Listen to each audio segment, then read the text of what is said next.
My sister, Lori Vallow, murdered her children, Tylee and JJ, and buried them in a pet cemetery. And we're all trying to make sense of it. So let's talk about it.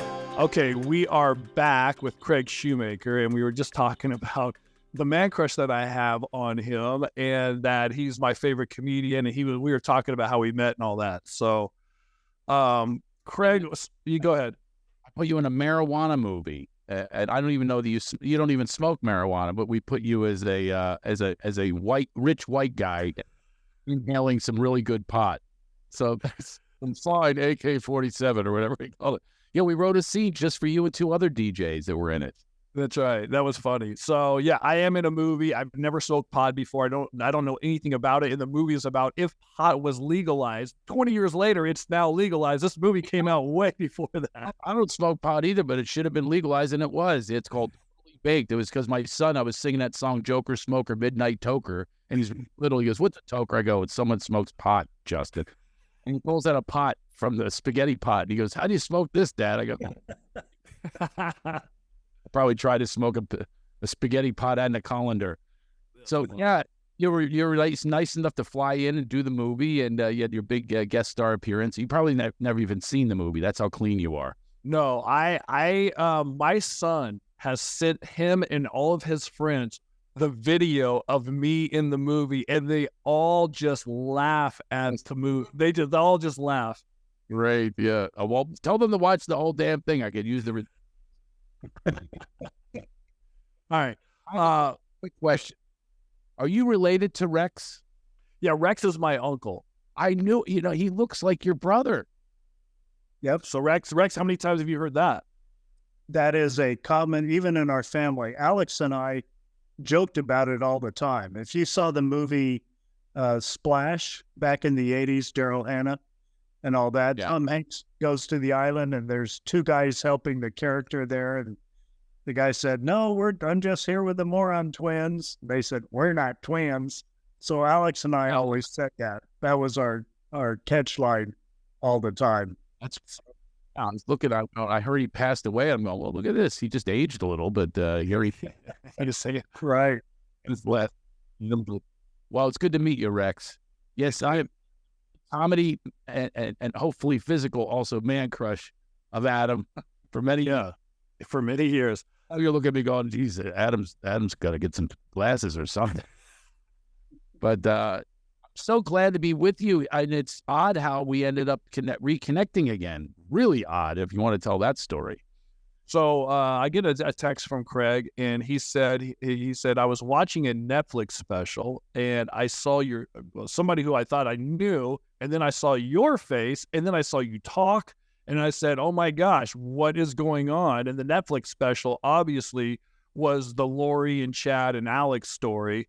And it really hit home for you. A, you know me, and you've met Alex and talked to him several times, but B, you've been watching a lot of cult things recently. Well, because my wife joined a cult and I have no idea what to do. And now when it's your friend of many years, who's the brother of a thing called Sins of My Mother, I mean, obviously, you've got to be kidding me. And I kept looking at it, and I'm looking at your brother going, I see him doing stand-up. I'm going, wait a minute. I helped him a little bit with stand-up. I know this guy, and was freaking me out. So what's really great about the freak out, and this goes for anybody that's dealing with something like this, you're alone. And for once, I wasn't alone. I got to call you, we talked, and we had talked for an hour. Now we will hear. That's the biggest problem with the whole cult thing is no one wants to believe you. They're not going to believe you. They live in denial. They see red flags and paint them green. And I'm a big truth teller. That's the biggest problem I have is a lot of people hate me because I'll go, no, here's what the truth is. And then they go, oh, no, you're abusive. You're whatever you are. They label you the control freak, you the narcissist, or whatever it takes to make you, to deflect and make you go away. So I'm at the point where I'm going, who can I talk to about this? And who knew?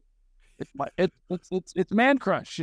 Well, the funny thing about that is our podcast has always been, Rex and I have said, look, we're here to tell the truth. Whatever the truth is, if the truth is going to hurt us, we're okay with that. If the truth is going to devastate us, it's okay. We need to know the truth. So our podcast has been us being transparent and honest as much as we can about everything. and then try to work from there. And so for you to say that you're also, when you do tell the truth, the problem is that sometimes people attack you for telling the truth, which is very hard to take. Was on in politics 100%. And I've always said, you know what it really is? It boils down to ego. People's ego is so strong that if you're watching a magic show, a lot of people go, no, that was real magic. Don't you tell me that I saw a dove coming out of a guy's ass. No, I mean, absolutely not. There's something wrong with you for even telling me that there's a dove there. But no, you get attacked for it because of people's ego. So what I say, you know, I'm a coach now, personal coach in transformation. I say, you know what ego is? Evading growth opportunity. You're taking an opportunity for your own growth, and you're allowing ego, which has to do with your image, your self-image, what you think the people need to think about you or whatever it is, and you're avoiding that growth opportunity because you can now grow by finding truth, by discovering the truth of yourself and others. That dig is fantastic to unpack that.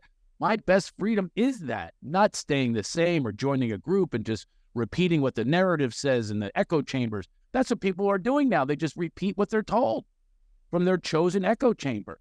I love being independent, but I will tell you this, though. This is why I'm so happy we reconnected. It is a lonely business. Being an independent, not being led by any group, any people you deify, and that's the problem with cults. They prey upon the people that are vulnerable enough to follow, and that's what they do, and they get angry if you even bring it up. I'm going, no, look at this, look over here, and then it's the way you say it, because I'm also big, and obviously, you know, a big white guy is always going to get nailed as the abuser, me too, whatever. We're an ist. There's always an ist or a phobe attached to it. I'm just going, no, I'm a human being having this experience that is really frightening. It's frightening how far it can go as long as you remain in denial. This is why there are wars. The wars are from people that are in denial of the run-up to the war. They just want to turn their heads and stay with their group and not be shunned, not be dismissed. It's peer pressure. And that's what they always rely on. The shenanigans that goes on, the frauds and the crooks and the cons, they all rely on those people to be okay with it and paint the red flag green, turn their heads, move away, avoid anything except for, let's speak about the truth. And the truth shall set you free. Literally, it sets you free. Think about if people listened to you with the truth and could have confronted this. So That's what not have happened. Let's point that out, Adam. I know a lot of the listeners have heard this part of your story, but not everyone. And just to parallel what Craig is saying, what was the response when you started telling the truth about what you were observing with Lori? What was the response of those around you, immediately around you? Well, obviously the people that were the closest to me that I thought would have a bigger impact on Lori was, of course, my mom and dad and my sister. I knew that Alex had already jumped on Lori's bandwagon just by having a conversation with him and listening to him talk. And I was like, oh my gosh, he is literally buying into Lori's crap. And I was like, so I can't talk to him about it. I've tried to. And he was like, oh no, like he's part of this thing. So when I went to my parents and said, hey, we got to do something, that we need an intervention. We need something. We got to fix Lori. Lori is sick. Like there's something wrong with her. And they said, leave her alone. She hasn't hurt anybody. And I was like, what do you mean leave her alone? We're her family. Do you not love it? Then I started going off. Do you not love Lori? Because if you love her, we got to do something to help her. She needs help. She's going down a crazy path right now. And they're like, she hasn't hurt anybody. She lives in her little delusion, and let her do that until she comes out of it.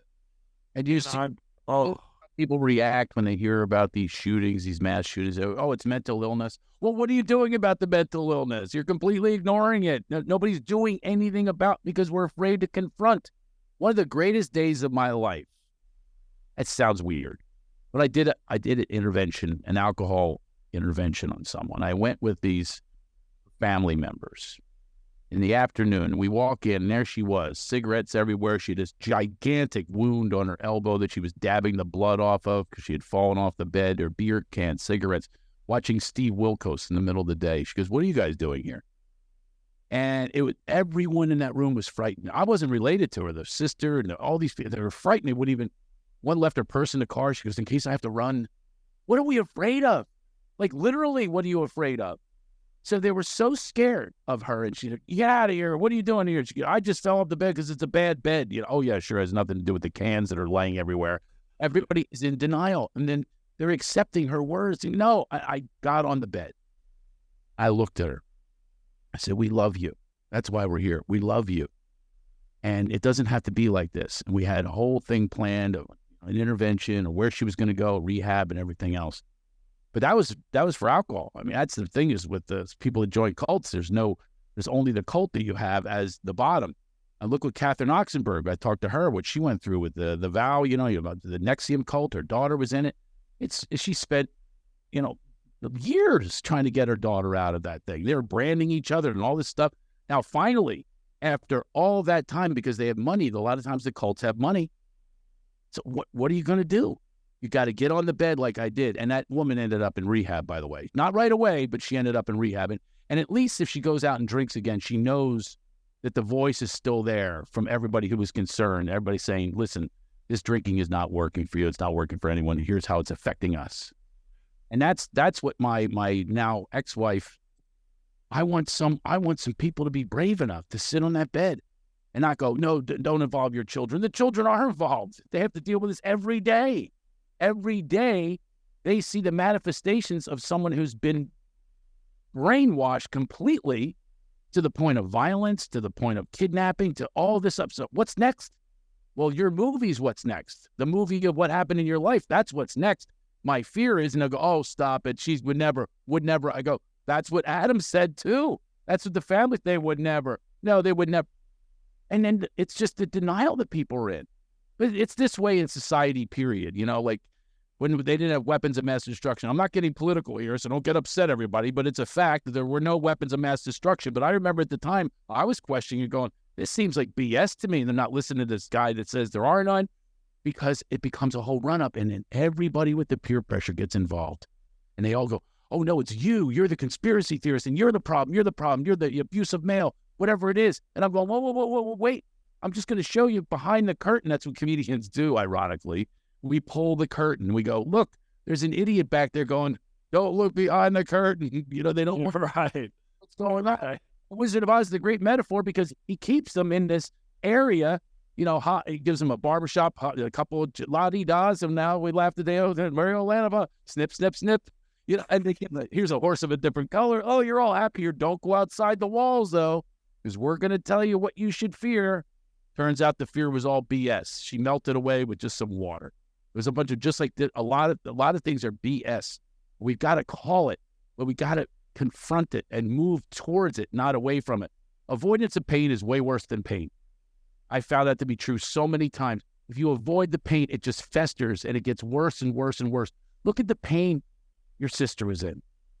She's in enormous pain and no one helped her deal with it properly. They ran from it. Oh, she's okay. There she is, Wheel of Fortune. She's all happy. She's got kids and all.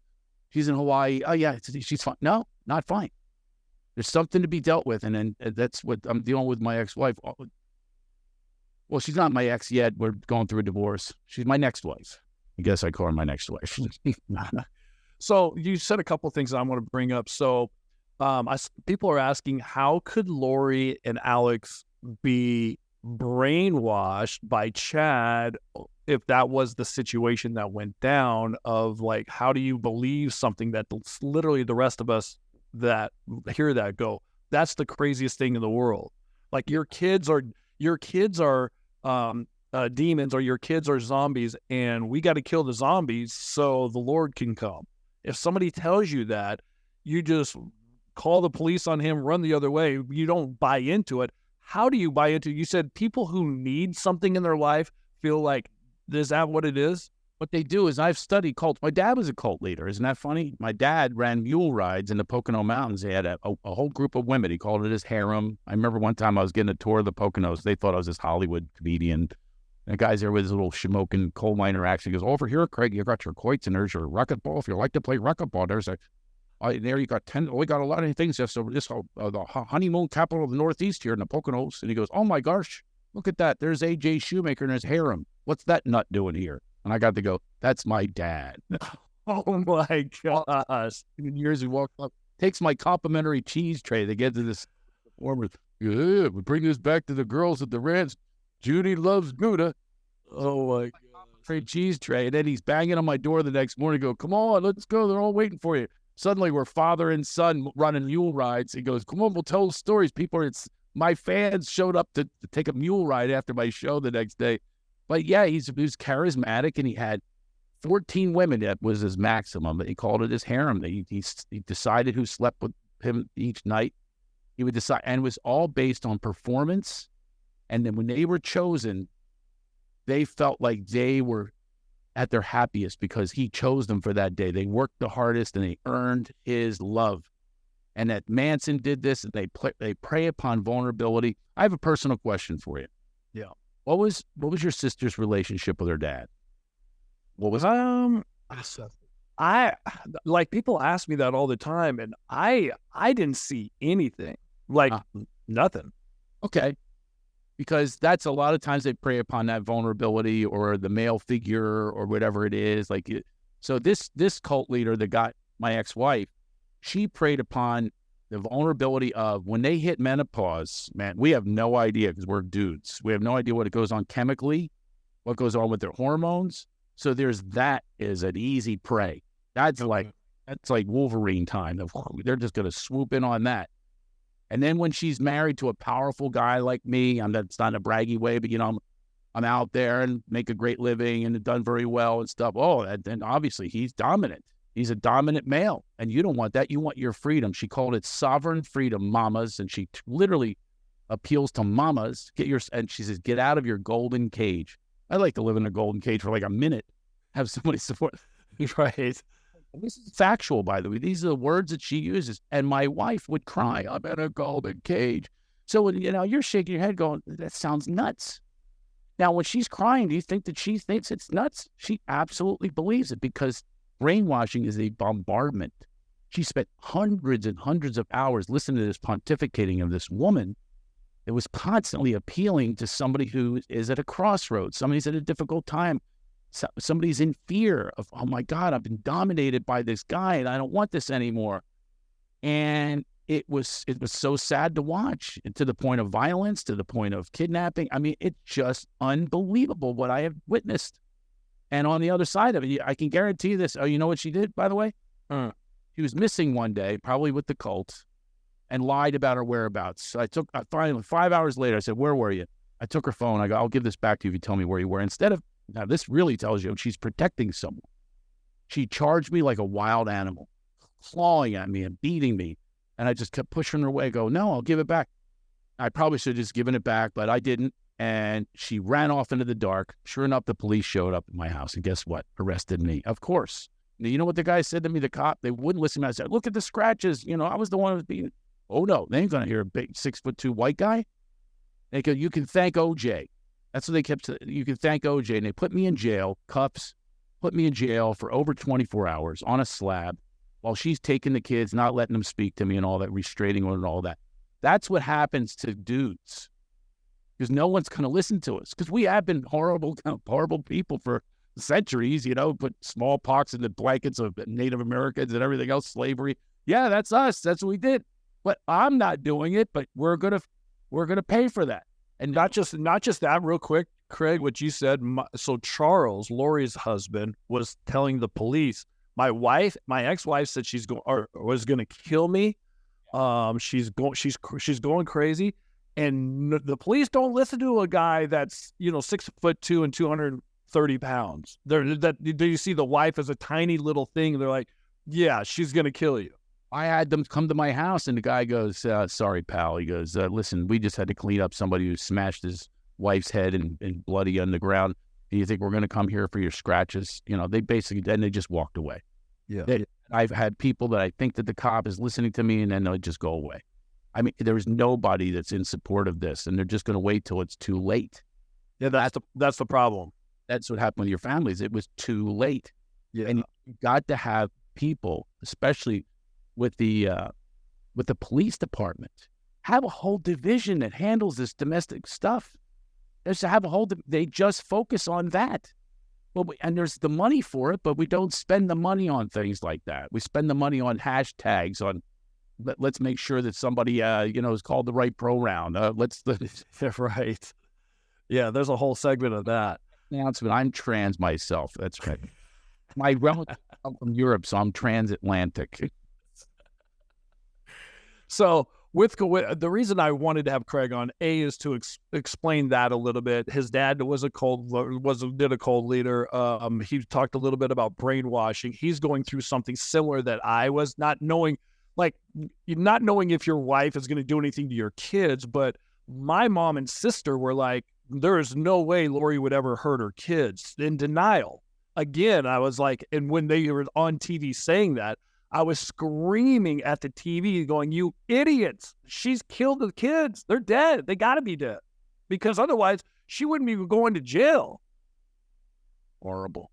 Yeah. So it's just, you just feel lonely, and you feel helpless. That's the problem. Oh, you also feel attacked. I mean, I just feel attacked. I mean, there's nothing I can do. I try to get the kids. We did an intervention with the kids, and the kids were crying. And she, instead of saying, I'm sorry, she stamped up and down.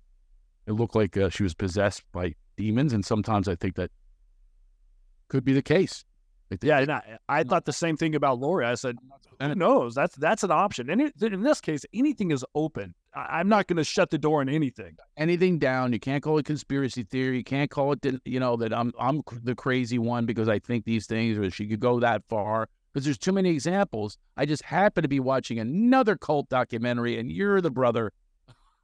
and my picture comes up, and you're like, oh my gosh. Well, Rex and I have been talking about cults, and maybe Lori, Alex, Chad's situation with other people were more. Rex, don't we think there could be something more cultish about it? Oh, definitely. I think they fit the definition of a cult. It's just, I don't know yet, and that's very deliberate phrasing. I don't know yet how big it was. We only know of about 6 or 8 people in this small group. There may have been others, and we are open to finding that out. We even have some people we know that are looking into that. And how big was this? How extensive was it? What are other possible co-conspirators? In fact, Lori's, I can't remember the legal term for it, but the charge for Lori in court named her and her co-conspirators known and unknown. So even the indictment left the door open that there may be more people involved in this. There probably is. I mean, most likely. I mean, this is how it happens. It's the peer pressure. I visited this woman, the leader. I visited her Facebook page, and she said, there's a husband out there that's blaming me for the dissolution of his marriage. And I see all these women like attacking me. I mean, no idea who I am. They go, she didn't leave that marriage. She escaped. I'm going, are you serious? You guys know nothing.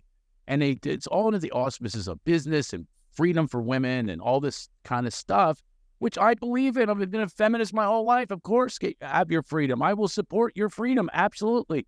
There's equality. And absolutely. But this is not the way to go about it, is to bash the man and make sure the man is the enemy. And then therefore you can justify all of your actions that have hurt your children. And of course, if I say anything in return, I'm hurting the children. You're putting them in the middle. I say to her, no, you're putting them in the middle every day. That they have to think to themselves, why aren't my parents divorced? Why are they divorced? What in the world? Why is my mom attacking my father? Why did she take us out in the middle of the night? They're in the middle.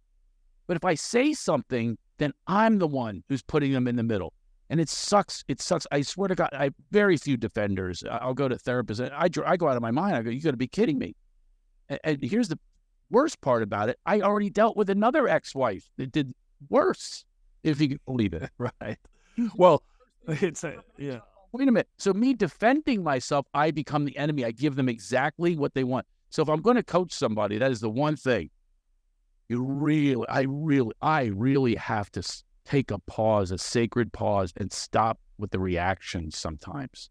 No, all the time. I have to watch my reactions because my defense is no better than their offense. That's how it's seen. First of all, the children don't know the difference. Defense, offense, they don't know who started it. That's the thing that's really key here, is keeping the balance. Then people do believe you more if you keep the balance. I just made a video, by the way. I'm gonna send it out to all the family and friends. It's a plea. And I talk about your documentary in it. And I said, listen, this is a friend of mine, and you never think it's real until it's real. And I said, please listen to me. And I said, if not, speak to the kids. Does anybody have the courage to speak to my kids? They all have the truth. They watched it. They witnessed it. They've seen no violence from me and only violence from mommy. But you know who's going to get it? Old big guy over here. And I'm not saying this to be a victim, act like a victim. And I do my very, very best to be accountable and reasonable. And I will tell you one thing that I did that did manifest something great. And I hope people do hear this. I'm a very spiritual man, very much into higher source, God, whatever you want to call it. Deem it, it's whatever you deem it to be. I deem mine to be the big G, and it governs what I do as long as I take that sacred pause. That spiritus is the Latin word for breath. As long as I do that breath, much better will come out, much better results. So I was on my way to Hawaii. She had already been with the kids for her time. Now it's my turn with the kids. On my way to Hawaii, they're sitting in back of me. And literally this force told me, write her a note. 22 pages came out of me. Complete amends, mea culpa. It's only me. This is how I'm responsible. I'm accountable. I brought this in. Here's what I did. Because I did some things like, chastising her or criticizing her, all those things. It's not going to get any better because I'm doing that. But anyway, I had no empathy when I'm coming at her. I'm coming at her with this stuff. And 22 pages came out of me, handwritten. She happened to be in Hawaii at the time at her sister's place. And I said, I got off the plane. I felt very cleansed. I said, there's going to be a note for you at the front desk of our hotel. Because she wasn't supposed to see the kids that week. I was supposed to be with them alone. That was the schedule. I said, we'll be at the pool if you're into the note. And if you're not, fine. She says, text me, goes, I'm halfway through the first page. I'm already crying. We had the most amazing time in Hawaii. The entire time we were hanging out together, dinners, laughing. The kids, she said, I've never seen them this happy. Now, common sense would say, then why would you want to continue that? And she got back to the mainland and went right back to the cult and then gets brainwashed and it all goes away. But I will tell you, the kids had about 3 weeks because when we did come back, had her for a game night and dinners. I have to be the example for the kids. And the only thing that's ever going to happen in a good way for her to get to her better space is not going to be from me pressuring her, not from me telling her what not to do and criticizing her. It's going to be more inviting and more self-examining and so forth. So this is what I encourage people to do. That part worked. When we get back to the fighting is when I'm fighting that I'm disagreeing with these actions that she takes and I'm almost punishing. So then I do become the big bad guy. So I just tell that story to offer a little bit of hope here because I do believe that is the way to handle things. And I'm already started. I'm refreshing again. I'm rebooting. I sent her a nice note this morning. Good morning. She's had my son away, which was frightening for 3 days. Frightening. I did prevent her from going out of state. That I have the right to do. But I have no right to do anything here in state. So instead of leaning on it, doing restraining order and causing more angst and frustration, and the kids are in the middle of that and that toxicity, I said, all right, take a breath, step back. It's going to be okay. And just be encouraging. And that's what I would recommend to everybody. And also add some sense of humor. I send her jokes now and then too. Yeah. I love that. That note, that perception of having hope and doing the right things and being humble and all those things. That's been Rex and I have been talking about hope and healing and all those things. The next time we have you on, I would love to do a session where I saw one of your sessions that you had people laughing as hard as they can to get the endorphins and all. I want you, next time we have you on, I want to do a whole podcast on just that part of healing that people really don't know about. Is that cool with you? Absolutely. I call it guided laughitation. I created it when my best friend got brain cancer and I had these workshops and he showed up for all of it. They gave him 3 months to live. You met him. He was actually the director of the, oh no, he wasn't. Yeah. No, you met him though. Yeah. Brain cancer and 3 months to live, and he showed up for everything, including these guided laughations. I have another thing called chuckle chatter, where you just laugh, and you get to the meaninglessness of things. We put so much meaning onto things. And by the way, the more you put meaning onto something, the more chance it has of manifesting, of you creating that. You're creating the mess. By being in that dark space, you create more darkness. Bring the light and the levity and the love. That's what the laughitation does. You get to, wow, I put a lot onto that one. And I wasn't looking at myself at all, was I? I was just blaming them, and I was being a victim. So then you really get to the idea of what life really is about. We're all born. We're born these light, beautiful beings, but then we get conditioned and conditioned and conditioned. And she just got conditioned. She got conditioned by the wrong force. Yeah. That's what it is. And we're conditioned also to listen to people and to deify people and to have leaders that are not our leaders. We're our own leaders if we listen to our insides, listen to your own pulse, your own heart, your own being, your own spirit. Just listen to that. Pay attention. Just take a little break from the action. I don't watch the news anymore on purpose because all they're doing is getting you upset, and the drug company sponsors the news that handles the anxiety they just gave you. So that's the whole cycle you're in. I'm out of the cycle. In my own damn cycle, I'm going to bring more happiness, more love, and more light, more laughter, more levity. Just bring that to the world. Watch what comes back. Now, that's the theory, and about 20 minutes from now, I'm going to write her a nasty email. It's just like Rex says, listen to your conscience. This has been a great podcast, Craig. We thank you so much, and we can't wait to have you on again because I want to go over that whole thing. And for everybody let's not rush some important information here. Craig, we didn't ask you. Please tell us what you do, how to find your podcast, what the name of it is, what you do. If people want to find out more, how they can find you and what you do. Okay, well, follow me at craigshoemaker.com. Sign up for my mailing list, and hopefully you can join my course. I have a course called Winning with Humor, Winning with Laughter. It's a real step-by-step process, too. It does involve, mind, body, and spirit. It engages all of it. Laughter is definitely a great pathway to get to that enlightenment. We all need to be more enlightened in this world. We're not enlightened right now. It's a very dark place, especially internet really exposes us to even more darkness, and they prey upon that. That's what this woman did with my wife, preyed upon the darkness, took her away literally for a week to Australia. I mean, to the medicine journeys and all. They call it someone term was really good, called the wellness grift. There are people that propose to be these wellness people. They have the formula for your life. No, they don't. It takes a lot of work to re-examine your life, to work on yourself, to reprogram yourself. It doesn't take these little get-rich-quick, multi-level marketing. That's what she got my wife involved with. Step back. Step back. Be yourself. So that's why I teach. I teach transformation, and hopefully people can look me up. I'm official Craig Shoemaker on Instagram. The podcast has not started. It's supposed to start this week. I'm going to have big guests. And you know what? It's called Craig Shoemaker Still Standing Up, because I'm still standing up, very resilient. My dad left when I was born. He's a cult leader. I was kidnapped at 13 by a serial pedophile. I've had a lot of things, beaten almost to death, and I'm resilient. I'm still here. I'm still standing up. And it also could be subtitled The Turnaround. It's like, how do we all turn things around? How do you turn something around? Obstacles and fears and things that are in your way. How do you turn them around? Let's all get together on that, okay? Let's not be so critical. Let's not analyze everybody, especially the ones doing good. Let's all get together. We're all one on this planet. Take laughter seriously and then join forces, and that becomes the force. The force becomes a force of light, just like Star Wars. I always love Star Wars. Wizard of Oz and Star Wars are my two mythological films that are phenomenal, and they really are about us. It really is about mind, body, Scarecrow, Tin Man, and Lion together. Together, we can triumph, and we can triumph over these evil spirits and these demons that come at us, and it comes at us, darkness comes at us all the time. A